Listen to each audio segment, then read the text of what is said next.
Vamos a desarrollar el ejercicio 7 de la sección D de aproximación de campos escalares y la diferencial.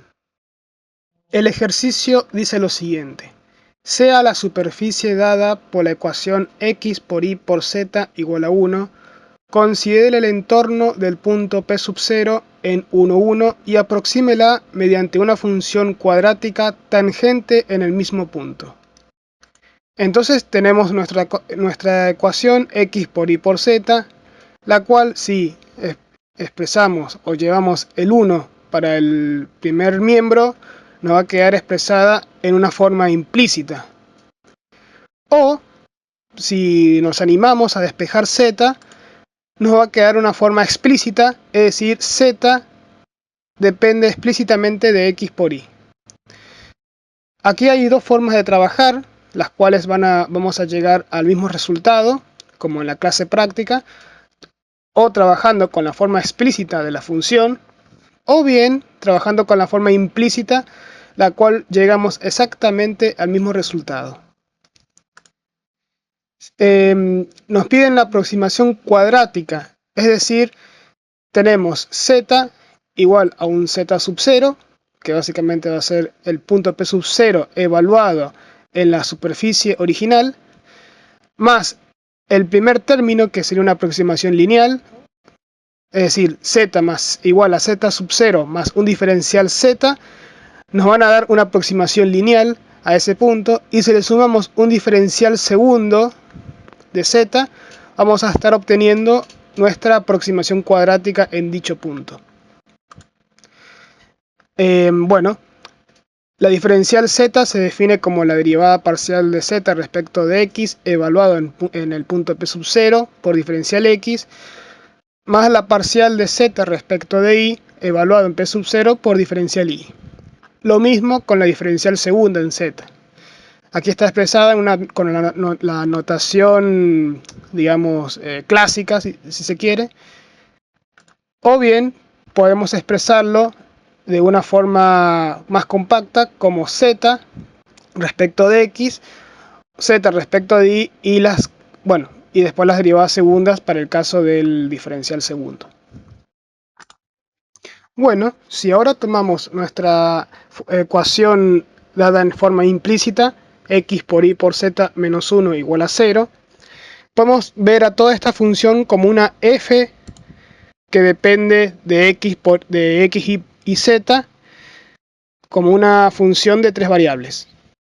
Como ya lo hemos trabajado anteriormente en las clases prácticas y como lo han visto en teoría, esto es como un artilugio matemático para poder tratar de resolver las derivadas que queremos encontrar, que son las derivadas parciales de z respecto de x y respecto de y, de una forma implícita, tomando a toda la función implícita como una f mayúscula que depende de x, y z. Entonces, si tomamos f y analizamos el árbol de dependencia de las variables de las cuales depende f, podemos decir que f depende, en primer lugar, de x, depende de y depende de z, las tres variables de la función. Pero a la vez, nuestro objetivo es encontrar las derivadas parciales de z respecto de x, y. Es decir, que z va a depender de x y va a depender de y también. Entonces aquí tiene armada el árbol de dependencia de la función f, que le llamamos así a toda la función implícita, que va a depender de x y z, pero a la vez z va a depender de x, y, que es nuestra superficie, digamos, nuestra función original. Bueno, como hemos desarrollado anteriormente el árbol de dependencia, ahora hay que encontrar las derivadas parciales aplicando la regla de la cadena.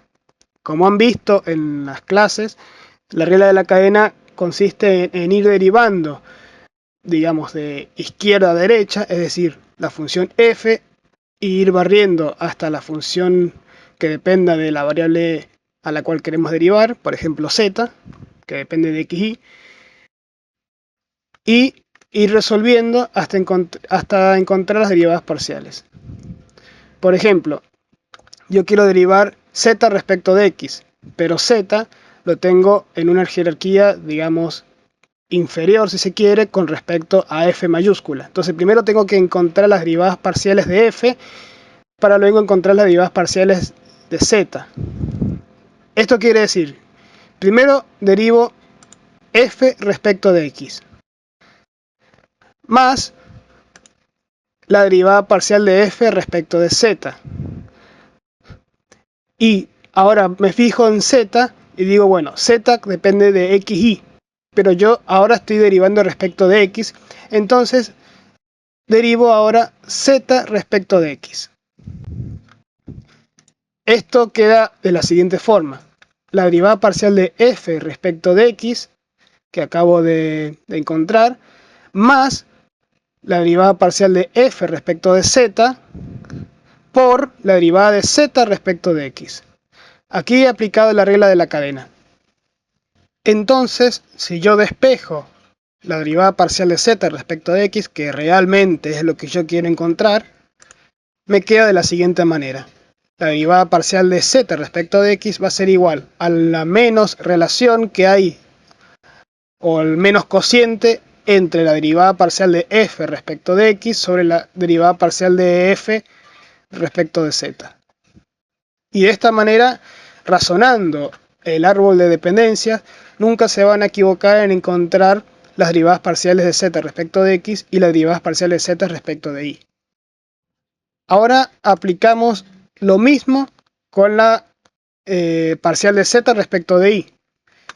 Derivo primero f respecto de y más la derivada de f respecto de z por la derivada de z respecto de y. Entonces, ¿cómo me queda? F respecto de y más f respecto de z por z respecto de y igual a 0. Despejando la derivada parcial de z respecto de y, nos queda de la siguiente forma, exactamente igual a la expresión anterior. Ahora nos queda solo derivar. Para encontrar la derivada parcial de z respecto de x, tenemos que encontrar la derivada parcial de f respecto de x y de f respecto de z. La derivada parcial de f respecto de x nos queda y por z, y la derivada parcial de f respecto de z nos queda x por y. Simplificando la variable y del numerador con la variable y del denominador, nos queda expresada de la siguiente forma, menos z sobre x.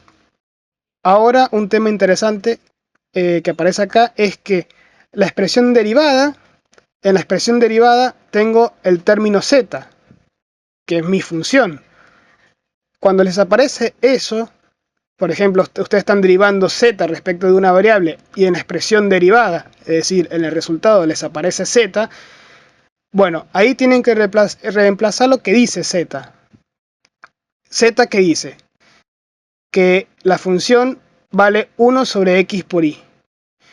Entonces yo reemplazo eso que vale z como 1 sobre x por y, todo sobre x. Hacemos lo mismo con z respecto de y.